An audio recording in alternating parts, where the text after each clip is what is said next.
महामुंबईत फिटनेससाठी सायकलिंग वाढतायत, पण सायकल ट्रॅकर्स गायब होत आहेत. बीकेसी 60 कोटी खर्चून उभारलेले ट्रॅक नियोजनाअभावी तोडावे लागलेत, तर ठाणे, नवी मुंबईत तेच ट्रॅक पार्किंग आणि भाजी बाजारात बदलल्याने सायकल सवारांच्या सुरक्षेचा प्रश्न गंभीर बनला आहे.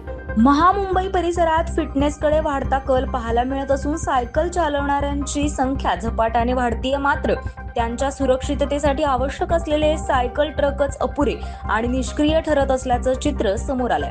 मुंबईतील बीकेसी भागात सायकल ट्रॅक उभारण्यासाठी प्रशासनाने तब्बल 60 कोटी रुपये खर्च केले होते. मात्र नियोजनाच्या अभावामुळे हे ट्रॅक वापरात येण्याआधीच तोडावे लागले आणि त्यासाठी पुन्हा 25 कोटी रुपये खर्च करण्यात आले. दुसरीकडे ठाणे आणि नवी मुंबई परिसरात हे ट्रॅक आता वाहनांच्या पार्किंगसाठी आणि भाजी बाजारासाठी वापरले जात असल्याचं चित्र दिसतंय.